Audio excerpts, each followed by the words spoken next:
we're talking about the 10 Commandments of relationships. And I'll tell you why I think relationships have the 10 Commandments, same concept. The 10 Commandments, as we know them, they're structured according to, what you, most important to the least important. And in relationships, you also have levels of things that you need to know that are more crucial for good relationships to happen. So, commandment number one in the Ten Commandments is the most important commandment because that's like what everything is based on, and that's the acknowledgement that God exists, right? I am Hashem. I am Hashem, your God. Until you know that there's a God, you don't know why it would be wrong to do anything. Commit adultery, kill, steal. Right? There has to be like a reason. So the reason is that, first of all, there's God. There's Hashem in the world, and He made the rules. So just like in the Ten Commandments, you have this awareness. The first commandment is like a commandment of awareness, to know. Same thing in relationships. The first thing to know in relationships is that your awareness actually is the foundation of your happiness, of your success, not your actions. In other words, if you just have actions, but you don't know, you don't understand how things work in relationships, or you don't know how you as a human work, you can't learn through actions. I could be sitting here and teaching you the traditional way of relationships is telling you the classic things. Compromise. Compromise. Speak nice. Be considerate. Do you think that's going to change anyone? It's not. Because it's not going through your awareness. I'm telling you about actions. Okay, it's all nice. You've heard it before. So I don't want to take today's route about the traditional way, about talking about what makes relationships work, what you need to do, what she needs to do. Fine, that's an approach. But I want to go deeper. I want to talk about something that if you understand it, and if you really understand it, if I have the ability to even articulate it in a good way, it'll change you as a person, and the relationship is something that will change as a result. Because it's not, you can't be good in relationships if you're not healthy as a person. You agree? Can you have a healthy relationship if you're not a healthy person? Come on in. So, what we're going to talk about something today is more of an awareness that we need to have, and that our relationships, if we fully grasp it, will be just a result. A good relationship will be a result. Because if you're a healthy person, there's no reason why you shouldn't have a healthy relationship. If you have a dysfunctional relationship, it means that you are a dysfunctional person. The two things go hand in hand. You can't be, I'm a very functional person, everything is right, but my relationship is dysfunctional. Well, maybe if you meet someone who is dysfunctional, then maybe there could be, but usually you don't meet someone who's dysfunctional when you're functional. I mean, maybe to some degree, but sometimes, how do they say in Hebrew? Every min motzeet mino. Every person attracts their own kind to their life. Okay? So the first step is to have this awareness. What is this awareness I'm talking about? So King Solomon, we'll start out with King Solomon. King Solomon says the following. He says like two things that seem to contradict each other about relationships or marriage, whatever you want to call it.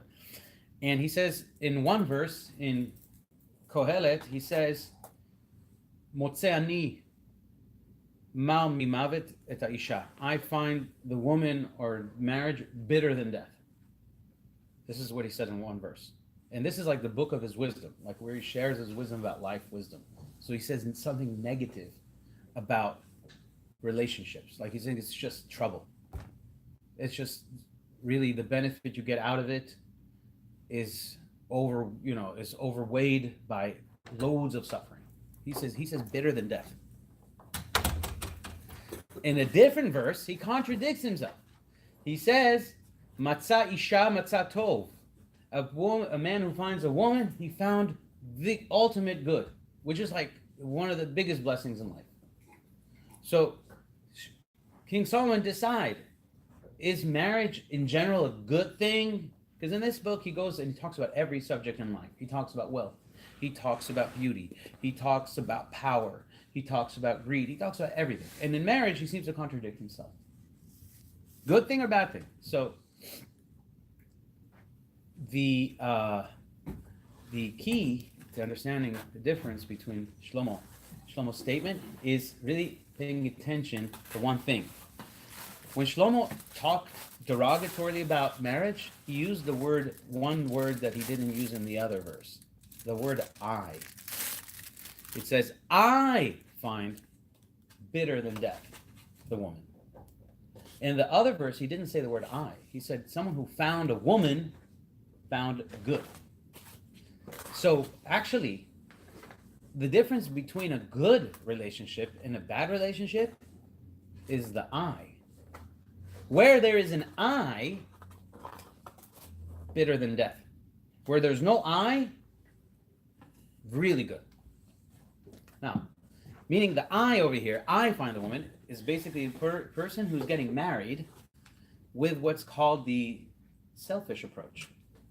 Not that he means to be selfish, but the selfish approach is he's looking to gratify, the person is seeking to gratify their needs through the other person. That's the I. So looking for someone who's going to cook for him, clean for him, or she's looking for someone who's going to provide and take care of and this and that. But basically it's the I who they're getting married to. That's better than death, says King Solomon. But if you're getting married and you find the other person, then it's tov. And he says ultimately good. Now, yeah.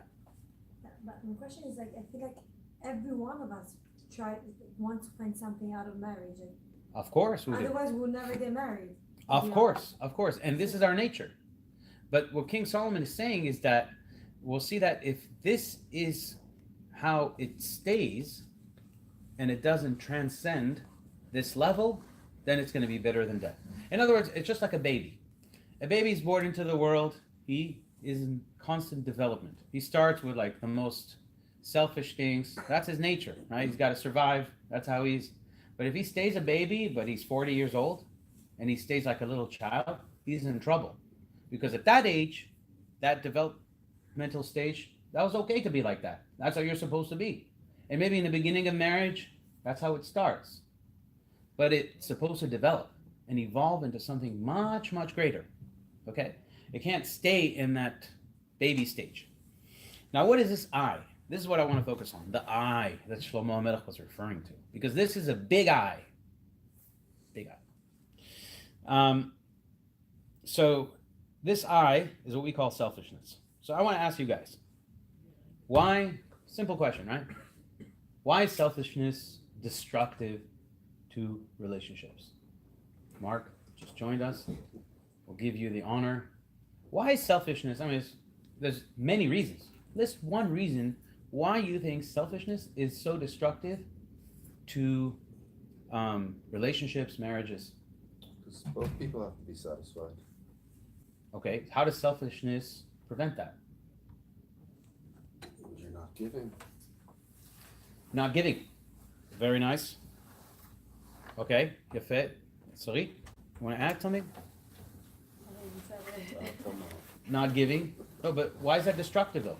Okay, you say you're not giving. You're not doing something good. But I'm saying something about destructive. Destructive means it's like you are destroying something. Why is it destructive? How does it become destructive? The other person could be resentful. Oh, very nice. Very nice. Robert? Sound like a teamwork kind of thing, I guess. People are alone? You're saying it leads to polarization? Yeah. Very good. Okay. Yeah. I'll add a few for putting yourself before the other person, feeling entitled, wanting to get your way. It leads to conflict, selfishness. Always does, right? But is that really what selfishness is? When I ask you guys, what's selfishness? Can you put the finger on it? There's no room for someone else. It's all about you, right? Yeah. Yeah. It's your interests, not the others. Okay?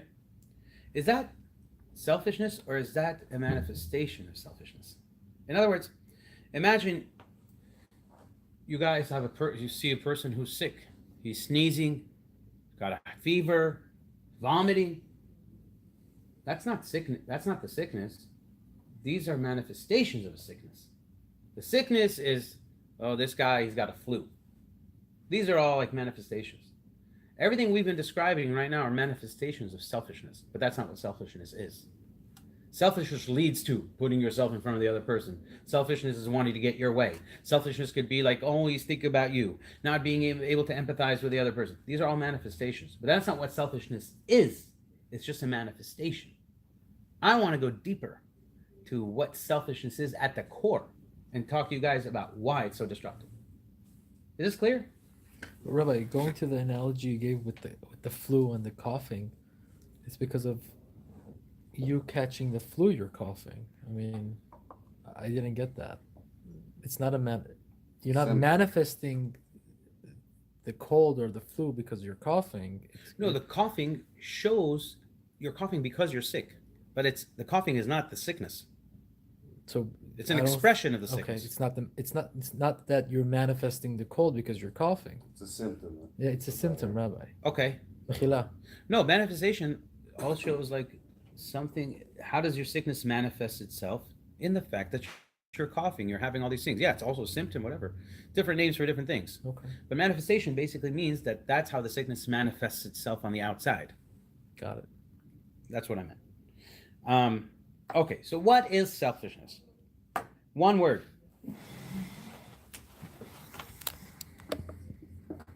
Ego. Now, when you guys hear the word ego, usually, what do you think about? Oh, he's got such a big ego. No, can't live with this one. He's got such a big ego.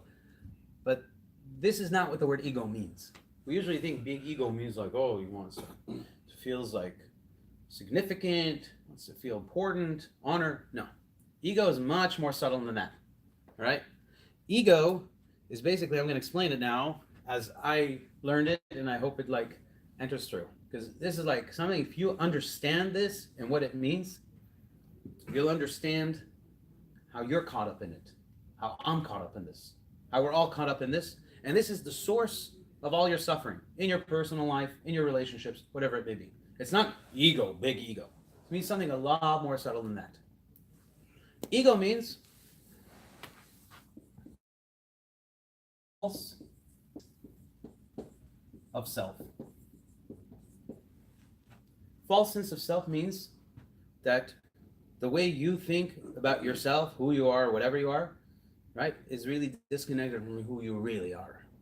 Meaning it's you identify yourself with something that's external to who you really are. Now, what does that mean? I'll give you a very, very, very basic example, okay? Say, for example, most common thing in America, in the Western culture, when you meet someone, you talk to them after a few seconds, what's a question that automatically arises? One of the first questions after they know your name. What do you do? What do you do? Hey, Howie, what do you do? Right? Why? Because in Western culture, what you do is like, that's how they get to know you. That's like a part of you. So say you're like a doctor, okay? And say that your sense of self, I'm a doctor, okay? Now say you're, for example, in a relationship, or you meet someone, and they say, I hate doctors, like, especially dentists. You know, like, the worst is a dentist. Are you gonna feel hurt? Mark, you feel hurt? You'd feel hurt. Robert, would you feel hurt? Yeah. Okay. But that's your profession. It's not who you are, it's what you do. But when you think, no, I'm a doctor, that's your role. That's not who you are. But when you have a sense of self of like, no, I'm a doctor. This is who I am. Okay, this is an example of your external identity. Okay? If you identify with that, this is at work. So suddenly, you identify yourself as this, okay? Suddenly, this is not really who you are. Suddenly, imagine if you have 1,000 of these. I just gave you one. Your external identity. But this is built of like 1,000 pieces, okay? Now, the chances of all these things working out is very, very slim. Why? This thing gets compressed. This thing gets diminished by other people all the time. When your sense of self is not really where it is, right? You're basically setting yourself up for suffering, because this thing is like basically not who you are, and it runs into problems and it feels diminished and insignificant when you're with other people. I'll give multiple examples. Another example is the external identity. We said it's ego as an identification of a career. Okay, let's go. Example of identification as a want. So say some person, one of the people, always wanted to be rich. They grew up, they wanted to be rich, they wanted to have this rich life, whatever. Then they're in a relationship, they're in a marriage. It's not happening. They're not rich. Okay? But they always saw themselves as being rich. This is who I am.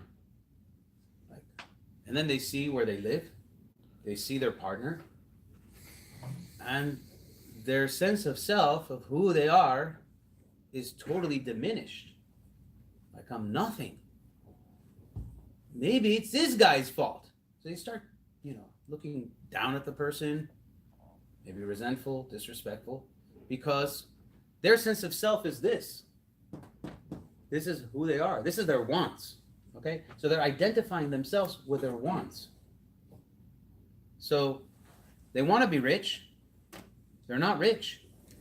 I don't know if this match was made in heaven, because I don't know if we're suitable for each other, because it's not who I am. It's not working out. Is this clear? Can you see this? Right? When your sense of self comes from something from the outside, the ego, it's always bound to be a conflict on some level. Okay, I'll give you another example. Identification with mental pain.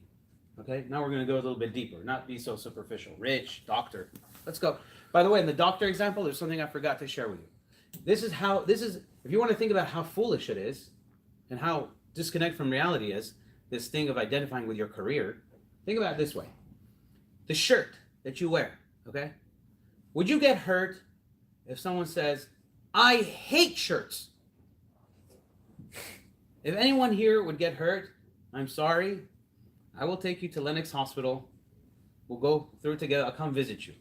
Because you have to be mental. You have to be a nutcase to get hurt if someone says, I hate shirts. I hate pants. You're saying, okay. He doesn't hate me.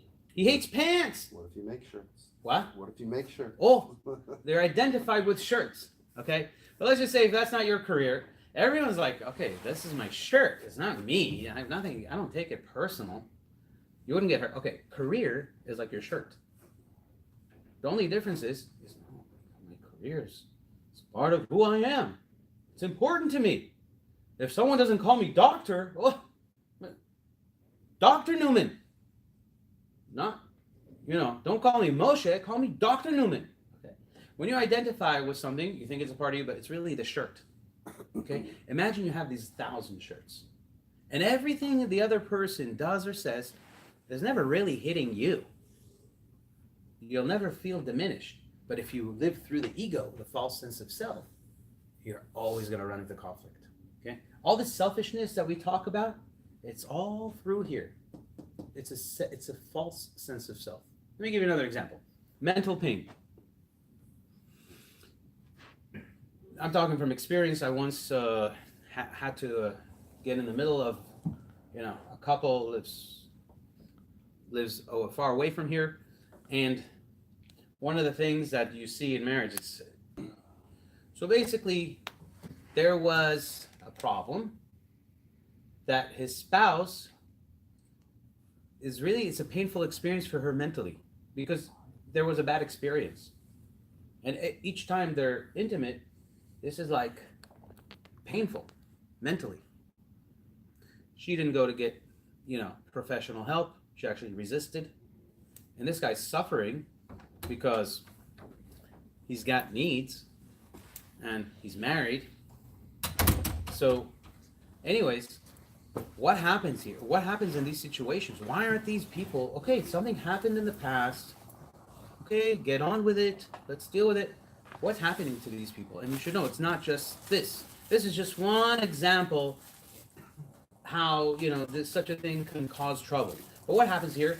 The person is identified with their pain body. Pain body is like the thought that is in their subconscious, that is like in their head, they're living it. It's a part of them. It's called being identified with your thoughts. When you're identified with your thoughts and your pain, that means that intimacy is actually diminishing. It's causing you pain because this pain is a part of you. Some people live with their pain, not just this pain. They live with their pain. A brother did something to them, family member, they can't let go of this thing. Why? It becomes a part of their sense of self. They live with the pain, and that pain exists, right?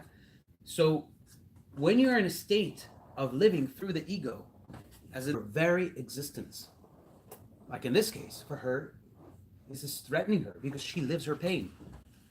Okay? And another example of identification with an opinion. You know what people get divorced about many times? Opinions. No, you're wrong. Oh, this is what you say about my mother? How dare you? Blah, blah, blah. Many different times, different opinions about different things, and each one is so stubborn of opinion, right? And they get into fights, conflicts, and then it becomes, goes downhill from there. How could this be? Just about a stupid opinion? How could a person over a stupid opinion get involved in conflict? Don't they see that it's only an opinion? No. An opinion is another thing of external to you, but some people, their opinion is like who they are. Oh, you're a Republican. We can't get married. Yeah, we're Democrats. You're Republicans? Yeah. You understand? They are so identified with this Republican, it becomes of like sense of self, who they are. So when they meet someone, it's like, there's no way we could get along. We think totally different. Okay, that's an example of being identified with an opinion. Okay, imagine you have like 1,000 of these things. Okay, that's the ego. The ego is what separates you between people. And now we're getting to the core essence of the ego. Remember we discussed the first class what love is? Does anyone remember? Those who are here? How do we define love? Because we said there's two types of love. I think you said it was like empathy. No, was that not it? Close. Doesn't sound like it. What's the essence of love? Oneness. Oneness. Excellent. So, he's taking notes. We said that there's two types of love. Egoic love, which is basically getting married to fulfill your needs, to find what's good for you. Right? That's egoic love. You don't really love that person. You love that person when they give you pleasure. But when they become a source of pain, the love turns to hate. You don't love them. You love what they do for you. That's called the egoic love, the pre-stage of love. Love of self. The real love, we said, is transcending this egoic love and going into what's called a state of being, which means it's not egoic anymore. Your being and their being merges, and you're one being. It's not a feeling, it's not a thought, it's a state of being. How do you get there? How do you get there? You have to We start selfishness. That's right, because you have to transcend the ego. But this is a challenge. If you don't transcend your ego in your personal life, forget with a relationship. You're caught up in this false sense of self. You don't even know who you are. You have this sense of self of who you are, but it's totally, totally false. Okay? If you're not connected to your own core being, how much more so is it true that you can't be connected to someone else's being? You understand? Because love means that you're connected. It assumes, it requires that you're connected to your own being. Because otherwise, if you're not connected to yourself, right? If you think, no, I'm the doctor, I'm the thought, I'm the fear, I'm the anxiety, I'm the money, whatever your sense of self is, you're not connected to really who you are. How the heck are you going to connect to someone else's being? You have the egoic love. And as long as the egoic love gets what it needs from the other person, as long as there's no pain involved from the other person, you can continue to live together. Will you ever reach love? No. You might not get divorced. You might be like, okay, I don't want to, ruin the family, but I'll go have my fun. That's not love. That's egoic love. You could stay married, you could do what you want. You can't have love if you're in the egoic stage. And most people are in this stage. And that's why you see so much dysfunction in marriage. So much dysfunction. How many people, if you would ask them, are really, really married? And if they could say what they really think about their spouse? Very few people. Because in order for them to be married, it's a stage of personal growth. And most people don't even reach that. They don't even care. They're too busy doing things. They're too busy making money. They're too busy making it into the world. They're too busy, planning.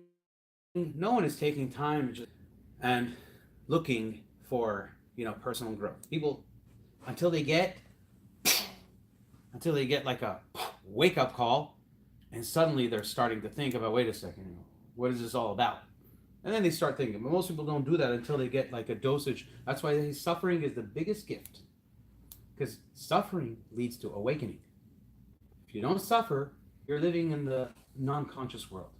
You're still in the subconscious. You're always doing things. You're not. By the way, suffering in Hebrew is yisurim, from the shoresh musar. Musar is teaching. Suffering teaches you something. It's there to teach you. If you don't get it, the suffering will just be senseless pain. But if you wake up from the pain, you say, oh, I got to do something about this pain. It's hurting. I need to see someone. So you could escape to alcohol, to sex, to whatever you want, but you're not dealing with the pain. You're just covering up the pain.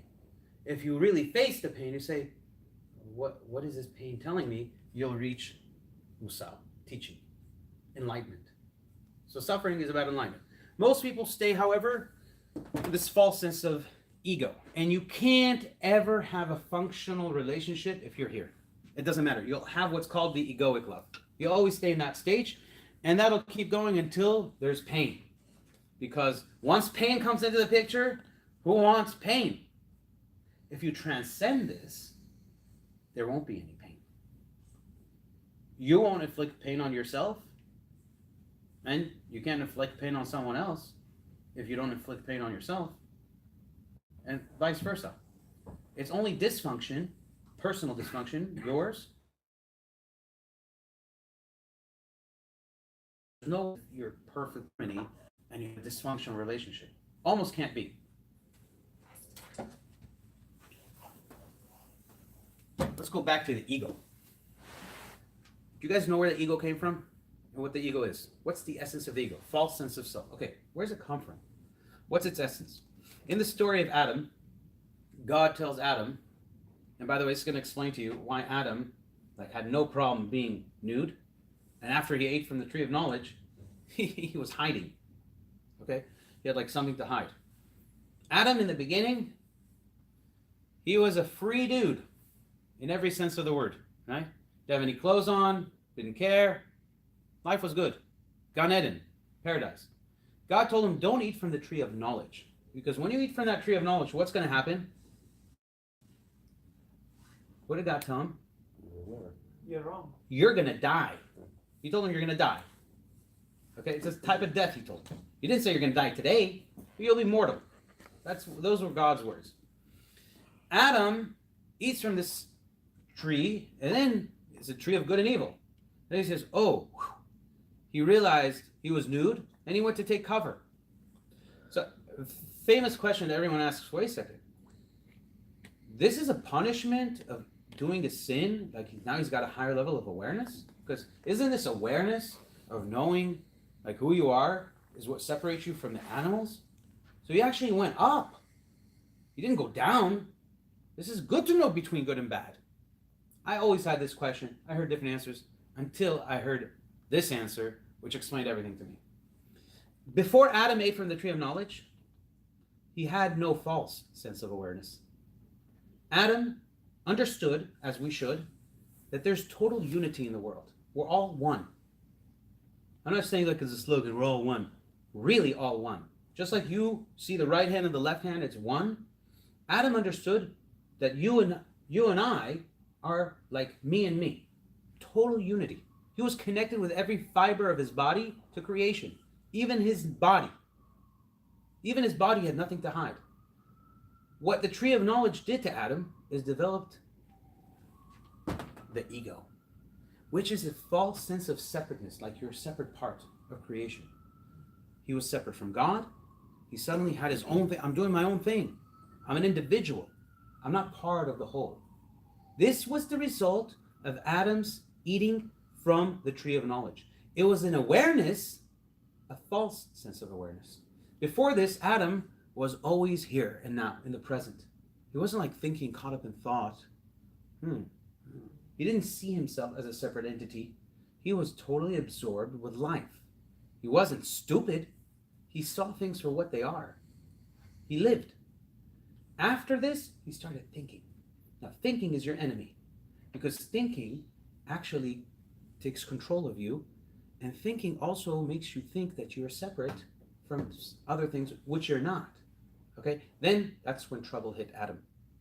Then Adam is already telling God,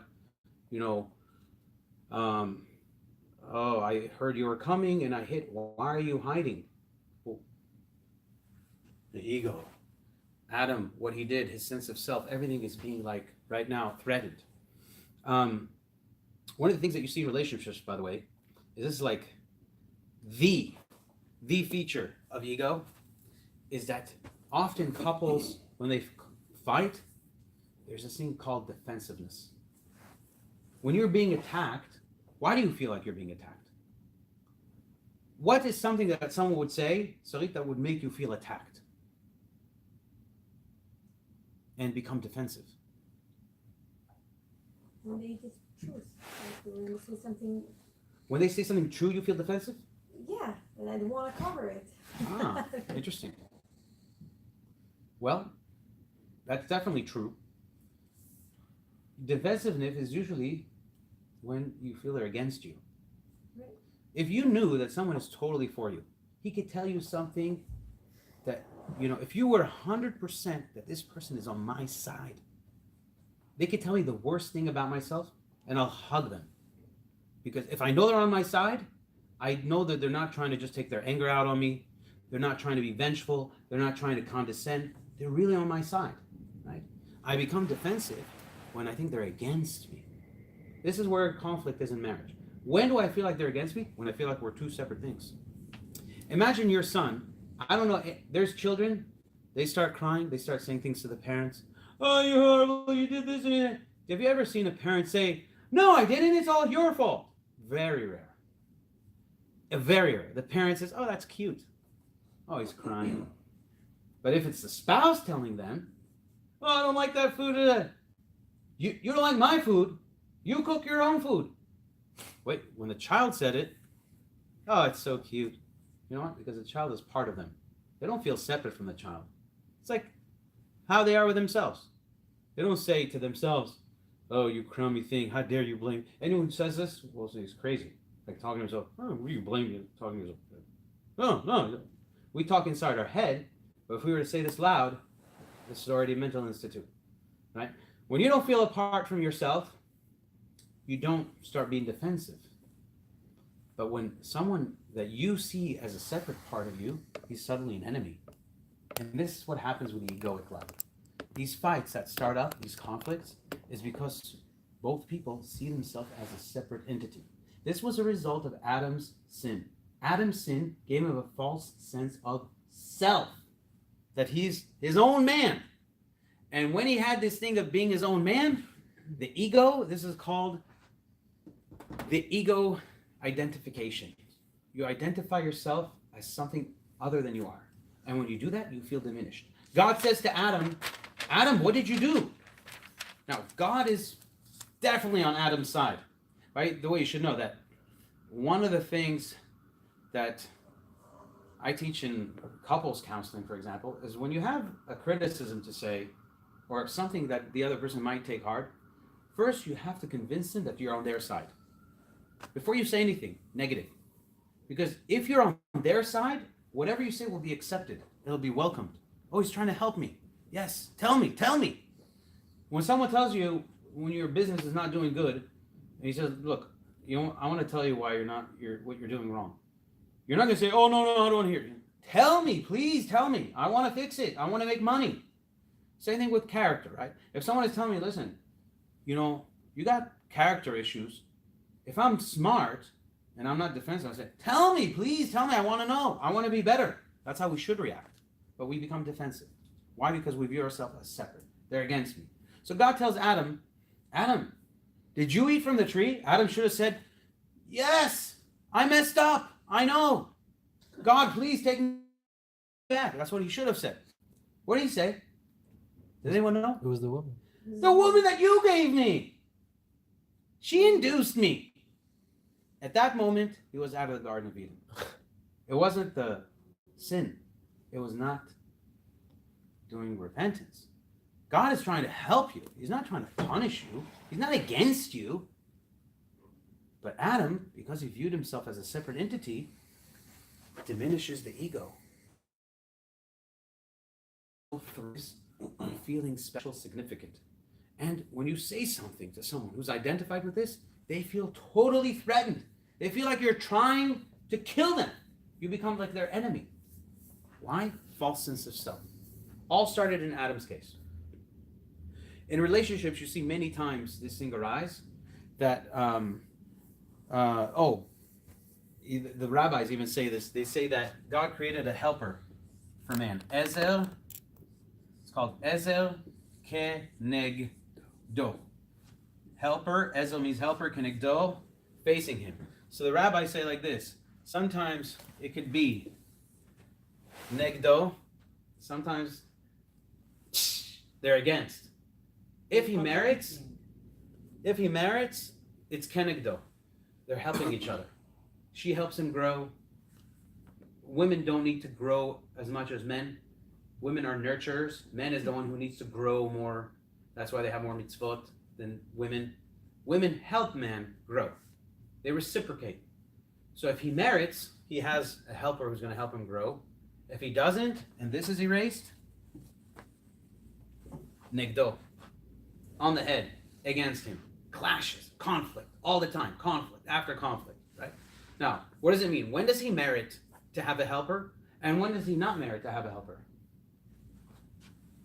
Ego. If a person lives through this thing, he's going to have so many fights, so many clashes, because there's constant threats. But if he transcends the ego and he knows who he really is, all she does is help him, right? So this is the point. This is the source of all suffering and conflict in relationships and dysfunction comes from this false sense of self, of ego. Rav Dessler says that one of the ways that this is what, by the way, the rabbis call the evil inclination. It's not like this devil, with horns, and he's trying to. It's thoughts. It's giving you a false sense of who you are. So Rav Dessler says something very interesting. When a person wants to do something like not good, he hears a voice in his head saying, "Oh, I want that. I want to do that. It's I." So he associates the will, the desire, with the I. But when he hears a second voice, the good inclination, "Oh, you better be careful. Don't do that." It's like speaking to him, not in the first person, in the second person. So a person has this false sense of saying, "I want this," and he has this desire that's not really him. It fools him into thinking that's who he is. He wants a desire, but you shouldn't do that. Who's really him, the good side of him, is speaking to him in the second person, and he feels like, "Oh, no, that's not. I like the first guy. I'm more connected to the first guy." Right? So this is the ego at work. The ego is this false sense of who you are. It's a very, very deep concept, and you have to really study up on it. I'm just giving it to you in really a nutshell. But this, if you understand this idea, it'll transform your life. It'll totally transform it. You won't get into conflict with yourself. You won't suffer. Because you realize, wait a second, my thoughts are not me. I'm having these negative thoughts. That's not me. These are my thoughts. Oh, I have these desires. I have these wants. That's not me. There's wants. That's not who I am. Oh, I have this job. I have this career. Okay, that's not me. That's just something I do. Who are you then? And that gets us to really the core of, how to break out of this ego.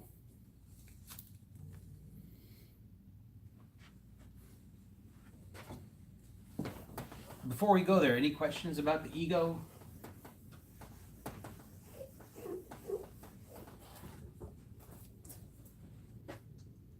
So how do you get past it though? Okay, that's our next point. How do you transcend the ego?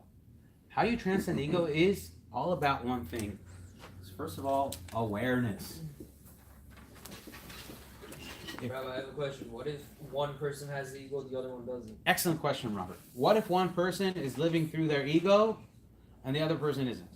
Many times this happens after a relationship had already been formed and one of the partners started breaking out of the ego later, not when they met. Because if one was already there beforehand, they'll sense right away that the other person and them, they're on a different level of awareness.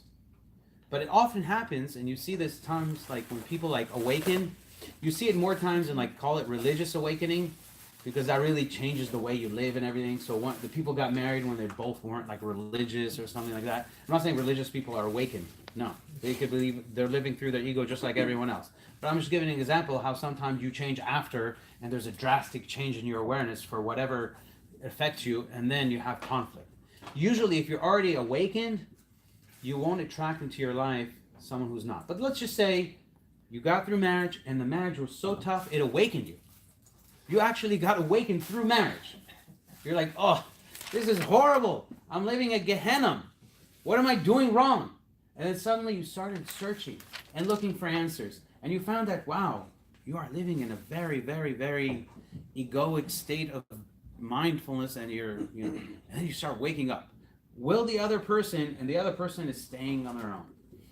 What sometimes happens is you are able, consciousness is like, consciousness is something that like germs, it spreads. In other words, if I awaken you to a certain consciousness, you're awakened.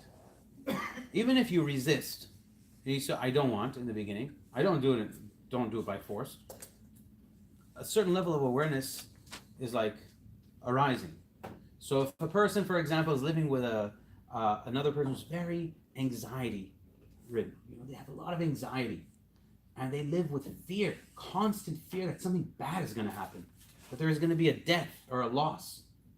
And it's hard to live with people like this. But many people are like this. Everyone has fear, but some people feel it much more than others. And you just awaken and you're like, no, this fear is just all thoughts. I don't let it take control of me. I don't feel it. But this person is not there. You'll be able to influence them with your consciousness, because you'll be able to share what you have. It's like, oh, I want what they have. And if you're connected to them, it'll spill over to them. Unless the resistance is so great that they don't want to accept anything from you. In that case, the process of separation happens on its own, without fighting. It's just, there's no connectedness. As long as you're connected, you influence them. The negativity starts to weaken. As long as they want to still be connected to you.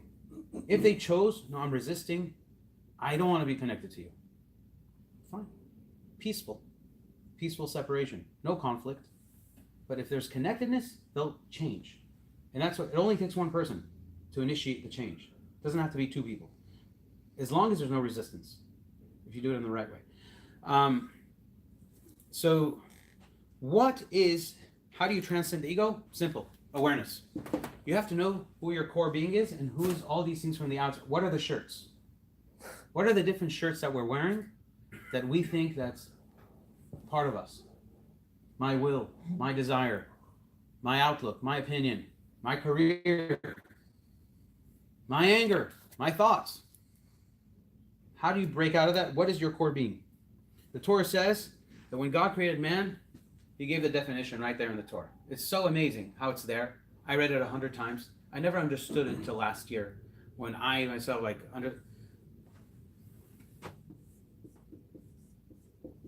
living soul.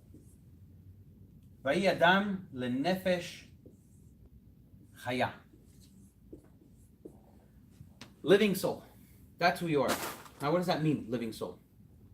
Living soul means that the core being, our core being, is just right here, our presence. No more than that. Just our presence, living presence. That's who we are. No identity. That's your identity.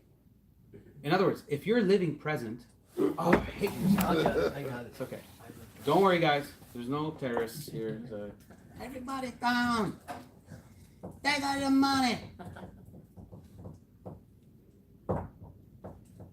We gotta set that clock. The lecture? Yes.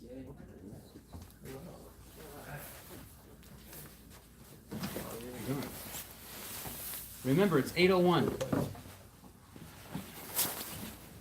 Uriel, 8:01 is when the lights go off.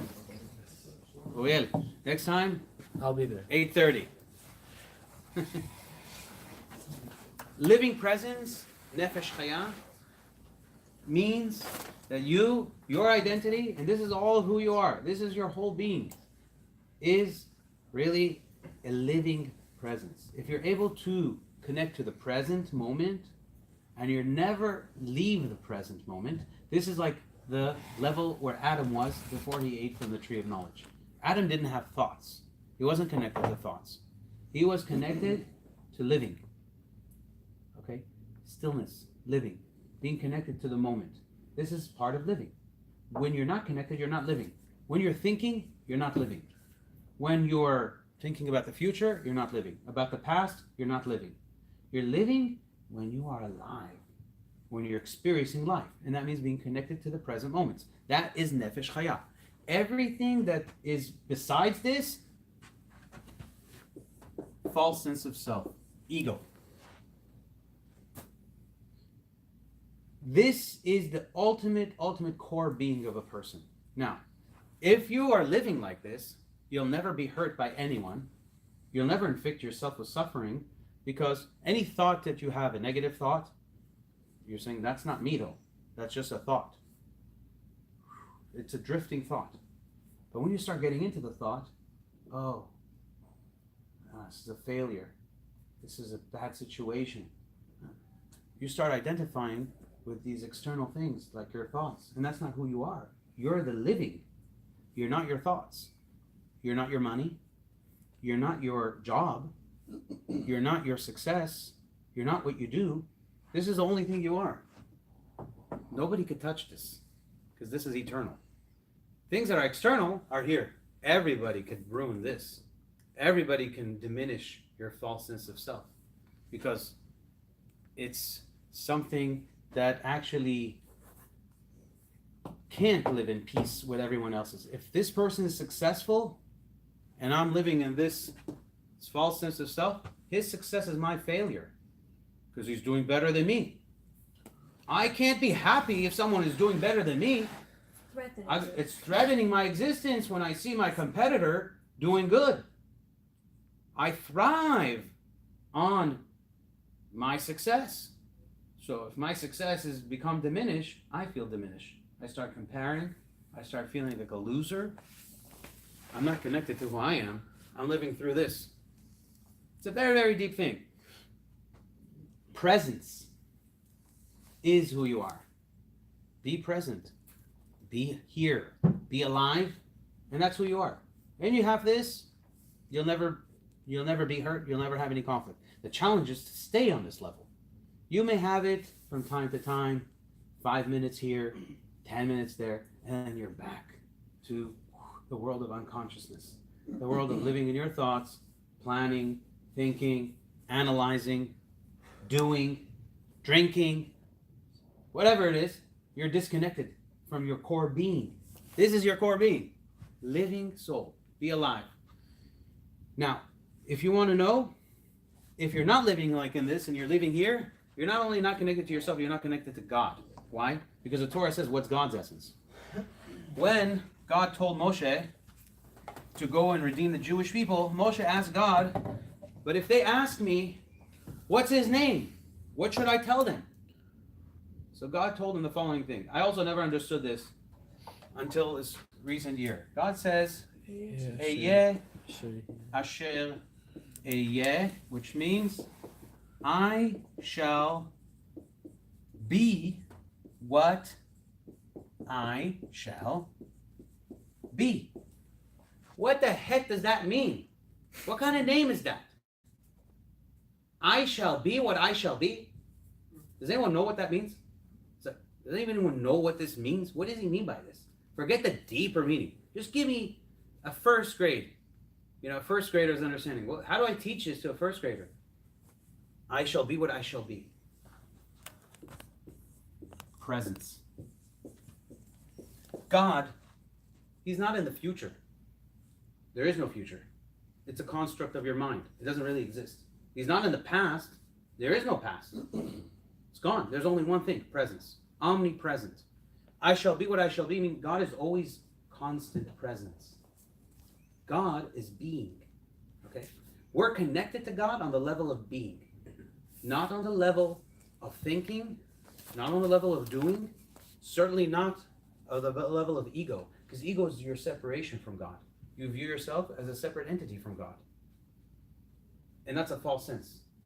If you're really connected to God with every fiber of your body, because you're present and you're a living soul, and you're connected to your core being, you're also connected to the ultimate presence of life, the life force that drives everything in the present. When you're connected to this, you're connected to God. If you go into here, you're closed off. You're a separate entity. You're not connected, not to him and not to yourself. How can you possibly be connected to someone else's being?